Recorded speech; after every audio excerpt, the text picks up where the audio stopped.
राधे राधे भाई सभी को। अपन केमिस्ट्री पढ़ रहे थे और केमिस्ट्री का जो पिछला लेक्चर था उसमें हमने बात की सहसंयोजक बंध के बारे में, यानी कि कोवैलेंट बॉन्ड क्या होता है, उसके फीचर क्या होते हैं, विशेषताओं के बारे में अपने बात की है ना। आज अपना टॉपिक है उसी का उप सहसंयोजी बंध, यानी कि कोऑर्डिनेट बॉन्ड क्या होते हैं उनके बारे में जानेंगे है ना। लेकिन उसको समझने से पहले हमको ध्रुवीय क्या होता है, ध्रुवीय क्या होता है, लोन पेयर क्या होते हैं ना, उनको बारे में ज़्यादा समझने की ज़रूरत है, क्योंकि उसी से वो जो उप सहसंयोजी बंध समझ में आएगा। तो पहले अपन उसको समझते हैं और देखते हैं कि भाई ध्रुवीय क्या होता है, क्या हाँ भाई पोलर क्या होता है ना, ध्रुवीय क्या होता है यानी पोलर कंडीशन क्या होती है।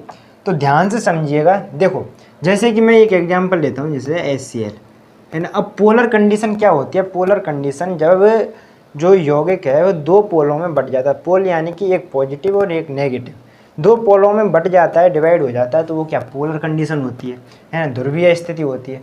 अब जैसे अपन HCl की बात करते हैं तो HCl में समझिएगा, इसमें देखो सहसंयोजी बंध है ना, इतनी सी बात है। देखो जैसे हम हाइड्रोजन की बात करते हैं तो हाइड्रोजन में बोला है परमाणु क्रमांक 1 होता है और इसमें इलेक्ट्रॉन भी 1 होता है, ठीक है। अच्छा क्लोरीन की बात करूं तो क्लोरीन का जो परमाणु क्रमांक होता है कितना होता है, 2, 8 और 7 है ना। अब कॉन्सेप्ट क्या कहता है, कॉन्सेप्ट कहता है कि भाई इसके बाह्यतम कोश में 7 इलेक्ट्रॉन है, इसको 1 इलेक्ट्रॉन की आवश्यकता है, इसका अष्टक पूरा हो गया, ये संतुष्ट हो गया। इसके बाह्यतम कोश में 1 इलेक्ट्रॉन है ना। और जो हाइड्रोजन है ना, ये एकमात्र ऐसा तत्व होता है जो हमेशा प्रयास करता है कि इसके बाह्यतम कोश में 2 इलेक्ट्रॉन हो, अधिकतम 2 हों है ना। और यदि 2 इलेक्ट्रॉन इसके बाह्यतम कोश में हो गए तो ये संतुष्ट हो गया। क्यों भाई 2 ही क्यों, और बाकियों में तो 8 होते हैं, क्योंकि इसकी जो कक्षा होती है ना छोटी होती है, एस उपकक्षा ही होती है उसमें, इसलिए 2 इलेक्ट्रॉन सफिशियंट होते हैं। ये क्या कहता है कि भाई मेरे पास 2 इलेक्ट्रॉन आ जाए काफ़ी है, मैं संतुष्ट हूँ। ये क्या कह रहा है कि मेरे को 8 इलेक्ट्रॉन चाहिए, 1 इलेक्ट्रॉन की कमी है। अब हुआ क्या कि जैसे कि मैं बता देता हूँ भाई, जैसे कि अपन बात कर लेते हैं 2, 2, 6 और 1 ही 7 है ना, कितने हो गए 7। अब ये क्या कह रहा है कि भाई ठीक है अपन साझेदारी कर लेते हैं 1-1 इलेक्ट्रॉन की, इस तरीके से साझेदारी हो जाती है। साझेदारी में क्या होता है कि भाई काम पड़े तो तू ले लेना, काम पड़ेगा तो मैं ले लूँगा है ना। इस तरीके से ये जो सिंगल बॉन्ड बन जाता है, क्योंकि 1 इलेक्ट्रॉन की साझेदारी होती है। इतनी सी बात है आपके समझ में। अब इस एक कॉन्सेप्ट को समझना। देखो ये है हाइड्रोजन, और हाइड्रोजन बेसिकली क्या है कि धातु भी होता है और अधातु भी तरह काम करता है ना। अब यदि हाइड्रोजन की बात करूं तो इसका जो आयनन विभव होता है, इसकी विद्युत ऋणात्मकता होती है, इसकी जो आयनन जो बात करें इलेक्ट्रॉन बंधुता की बात करें तो ये सब चीज़ें इस क्लोरीन की तुलना में कम होती हैं। क्लोरीन बाकायदा एक अधातु है, इसकी आयनन विभव, इलेक्ट्रॉन बंधुता और विद्युत ऋणात्मकता ये सभी उच्च होती हैं। अब इस कंडीशन में होता क्या है कि इन्होंने 1-1 इलेक्ट्रॉन की तो साझेदारी की है, लेकिन ये जो क्लोरीन है ये थोड़ा हैवी है, ये थोड़ा भारी है, किसमें, पावर के मामले में है ना, क्योंकि इलेक्ट्रॉन भी ज़्यादा है, बाह्यतम कोश में 7 है, इसके तो एक ही है बेचारा। अब ये क्या करता है कि यार देख मैं ज़्यादा पावरफुल हूँ, तो ऐसा करता है कि ये जो इलेक्ट्रॉन है इनको थोड़ा सा इधर में खिसका लेता हूँ, थोड़ा सा इधर मैं अपनी तरफ खींच लेता हूँ। तो क्लोरीन क्या करता है, जो साझेदारी का इलेक्ट्रॉन है ना उसको अपनी तरफ थोड़ा सा खींच लेता है, पूरे तरीके से तो नहीं खींचता भाई, पूरे तरीके से खींच लेगा तो वो तो आयनिक बॉन्ड बन जाएगा ना। आयनिक बॉन्ड में क्या होता था कि भाई एक पूरा इलेक्ट्रॉन त्याग देता था और दूसरा पूरे तरीके से उस इलेक्ट्रॉन को ग्रहण कर लेता। इसमें पूरे तरीके से नहीं, थोड़ा पार्सली यानी थोड़ा सा कम मात्रा में अपनी ओर शिफ्ट कर लेता है इलेक्ट्रॉन को, साझेदारी वाले इलेक्ट्रॉन को। अब जैसे ही ये इलेक्ट्रॉन को शिफ्ट कर लेगा तो यानी कि ये इसने थोड़े से इलेक्ट्रॉन ग्रहण किए, यानी कि इस पे आ जाएगा नेगेटिविटी। जो इलेक्ट्रॉन ग्रहण करता है वो नेगेटिव होता है और जो इलेक्ट्रॉन देता है वो कौन होता है, पॉजिटिव होता है।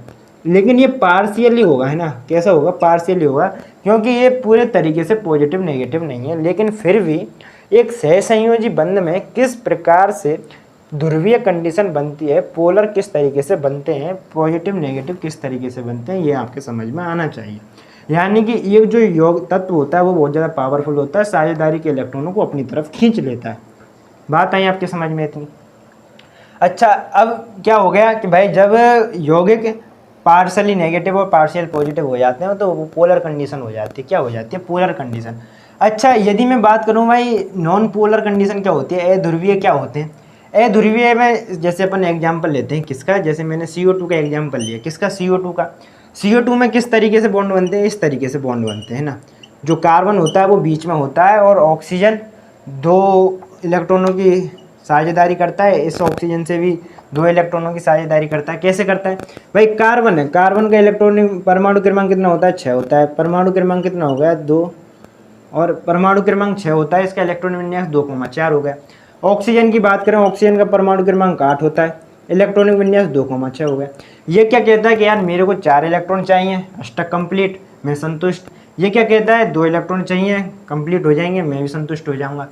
ये कह रहा है कि भाई मेरे को 2 इलेक्ट्रॉन चाहिए, है ना, तो ये क्या 2 इलेक्ट्रॉन तो इधर से साझेदारी कर लेता है, 2 इलेक्ट्रॉन इधर से साझेदारी कर लेता है, इधर से ऑक्सीजन भी संतुष्ट हो गए दोनों और कार्बन भी संतुष्ट हो गया, है ना, सबके 8-8 हो गए। अब इसमें देखो कि भाई ये जो दोनों ऑक्सीजन है ना, ये दोनों भी ऑक्सीजन अपनी तरफ खींचेंगे, लेकिन इस स्थिति में ये काउंटर बैलेंस हो जाएगा। कैसे? क्योंकि जितना ऑक्सीजन ये खींचेगा उतना ही ये खींच लेगा, है ना।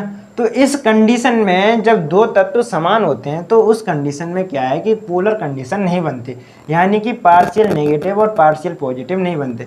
अब ये जो ऑक्सीजन है ये इलेक्ट्रॉनों को इधर खींचने का प्रयास करेगा, ये ऑक्सीजन इधर खींचने का प्रयास करेगा, है ना। अब दोनों एक दूसरे के अपोजिट हो जाएंगे तो ये एकदम न्यूट्रल कंडीशन पर जाके ही टिकेगा साझेदारी का इलेक्ट्रॉन। तो इसीलिए इस कंडीशन में क्या है, पोलर की कंडीशन नहीं बनती, ध्रुव नहीं बनते, है ना। और उसको क्या बोलते हैं हम, अध्रुवीय बोलते हैं, नॉन पोलर बोलते हैं। क्या बोलते हैं? नॉन पोलर, है ना।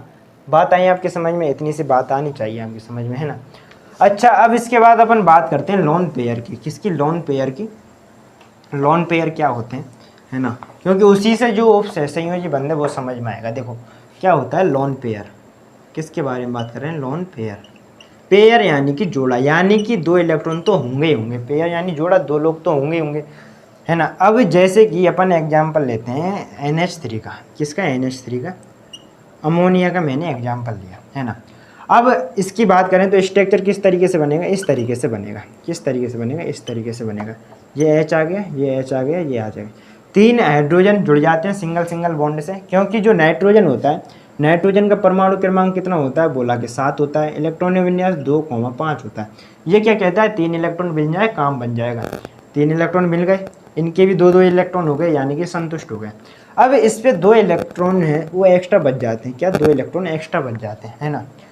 अब ये जो 2 इलेक्ट्रॉन एक्स्ट्रा बचे हैं ना, इन्हीं को क्या बोलते हैं? लोन पेयर बोलते हैं। यानी कि किसी भी तत्व के ऐसे परमाणु जो बंध बनाने में हेल्प नहीं करते, जो बंध बनाने में पार्टिसिपेट नहीं करते, क्या कहलाते हैं? लोन पेयर कहलाते हैं। क्या कहलाते हैं? लोन पेयर कहलाते हैं, है ना। अब इन्होंने बंध बनाने में कोई हेल्प नहीं की सहसंयोजी बंध में, तो है ना। अब ये लोन पेयर किस तरीके से, अब ये आपके समझ में आना चाहिए लोन पेयर क्या होता है। यानी कि वो एक्स्ट्रा इलेक्ट्रॉन जो कि एक तत्व पे रखे रहते हैं वो क्या कहलाते हैं? लोन पेयर कहलाते हैं। अब उप सहसंयोजी बंध में क्या होता है, जो कोऑर्डिनेट बॉन्ड होता है उसमें क्या होता है, उस चीज़ को समझिएगा, है ना। देखो क्या होता है उप सहसंयोजी बंध। उप सहसंयोजी बंध, उप सहसंयोजी बंध, है ना। अब इसको मैं एक एग्जांपल से समझाता हूँ, है ना। जैसे कि अपन एग्जांपल ले लेते हैं N2O, है ना। ये अपना एग्जांपल है। इसमें क्या है? 2 नाइट्रोजन है, 1 ऑक्सीजन। तो किस तरीके से? 1 2 3, ये इस तरीके से, है ना, और ये इस तरीके से, है ना। अब इस चीज़ को समझिएगा, दोनों को देखना, है ना। देखो इस नाइट्रोजन के भाई कितने बाह्यतम कोश में इलेक्ट्रॉनों की जरूरत होती है? 3 की जरूरत होती है ना। ट्रिपल बॉन्ड बना चुका है, ये दोनों कंप्लीट हैं।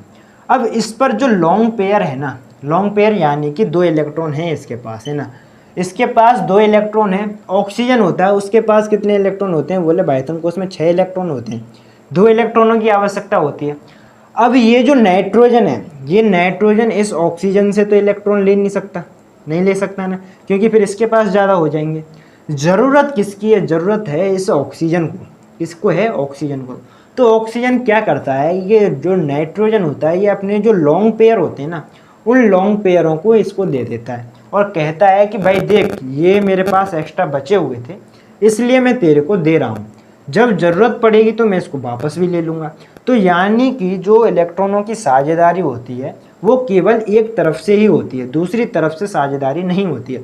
तो यानी कि ऐसा बंध जिसमें इलेक्ट्रॉनों की साझेदारी केवल एक तरफ से ही होती है, उसको क्या बोलते हैं, उप सहसंयोजी बंध बोलते हैं। और उस जो लॉन्ग पेयर है उसको जब अपन देते हैं तो उसको इस तरीके से तीर के निशान से दर्शाते हैं। कैसे दर्शाते हैं, तीर के निशान, यानी कि इस परमाणु ने इस परमाणु को इलेक्ट्रॉन दिए हैं, वो भी लॉन्ग पेयर के रूप में, है ना। इतनी सी बात आई आपके समझ में। ये जो बंध बना हुआ ना, ये उप सहसंयोजी बंध है। कौन सा बंध है, कौन सा बॉन्ड है, उप सहसंयोजी बॉन्ड है। इतनी सी बात आपके समझ में आनी चाहिए, ठीक है, बात आई आपके समझ। अच्छा, जैसे एक और एग्जांपल की बात करते हैं, जैसे NH4 की बात करते हैं, अमोनियम की बात करते हैं ना। देखो नाइट्रोजन है आपके, एक हाइड्रोजन जुड़ गया, दूसरा हाइड्रोजन जुड़ गया, तीसरा हाइड्रोजन जुड़ गया। अब एक लॉन्ग पेयर है, इस पर एक और हाइड्रोजन बचा हुआ है, ठीक है भाई, एक और हाइड्रोजन जुड़ा हुआ है, ठीक है। अब देखो हाइड्रोजन में कितने इलेक्ट्रॉन की आवश्यकता होती है, बोला कि इसको तो एक इलेक्ट्रॉन की आवश्यकता है। अब ये जो पूरा पेयर है, ये इस पेयर, यदि ये पूरा इसके पास जाएगा तो इसके पास 3 इलेक्ट्रॉन होंगे कि नहीं होंगे, यानी कि 1 इलेक्ट्रॉन एक्स्ट्रा हो गया, हुआ कि नहीं हुआ, क्योंकि इसको तो 1 इलेक्ट्रॉन की आवश्यकता होती है, 2 इसके कंप्लीट हो जाते हैं, इसका स्टक कंप्लीट।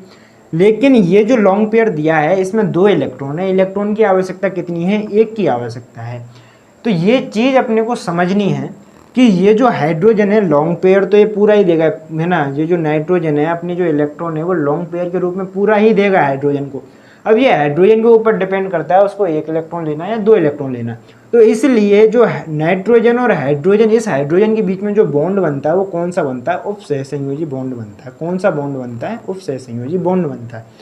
अब देखो ओवरऑल कहने की बात ये है कि जो हमने कोवेलेंट बॉन्ड पढ़ा था उसी का एक अलग से टाइप है, उसी को एक्सटेंड कर दिया, उसी को बढ़ा के बताया कि यार एक बॉन्ड इस तरीके का भी होता है, क्योंकि साझेदारी इसमें भी हो रही है, साझेदारी हो रही है, लेकिन वो साझेदारी केवल एक तरफ से होता है, एक तरफा मामला होता है, एक तरफा प्यार होता है, ठीक है। इतनी सी बात है आपकी समझ में। तो ये कोवेलेंट बॉन्ड है, इस तरीके से यौगिक बनते हैं ना। एक और आपका जो बॉन्ड रहा है कौन सा, हाइड्रोजन बॉन्ड, उसके बारे में बात करेंगे। देखो एक चीज़ और समझिएगा, ये जो लॉन्ग पेयर होता है ना, ये लॉन्ग पेयर इसकी शेप को, ये यौगिक बना हुआ है, इसकी शेप को 2.5 डिग्री इसको कम कर देता है ना, 2.5 डिग्री कम कर देता है इसकी शेप को। अब 2.5 डिग्री कैसे, अब देखो एग्जैक्ट फिगर नहीं है ये, औसतन बता रहा हूँ मैं, एवरेज के रूप में बता रहा हूँ। यदि आपको और डिटेल में पढ़ना है किस तरीके से मतलब 2.5 डिग्री एंगल को कम कर देता है, तो फिर अपन को उसको नीट जेई में पढ़ते हैं, है ना। इतना डीप अपने को जाना नहीं है, आप तो औसतन ध्यान रखिए कि 2.5 डिग्री जो एंगल है उसको कम कर देता है ना। अभी और जो आगे का जब हम हाइड्रोजन बॉन्ड पढ़ेंगे और फिर हम संकरण के बारे में पढ़ेंगे तो और जानेंगे किस तरीके से अपन एंगल निकालते हैं इनका, है ना। तो आई थिंक ये जो आज का टॉपिक था अपना कौन सा, कोऑर्डिनेट बॉन्ड, उसको समझ में आया होगा। आज के लिए इतना ही, धन्यवाद।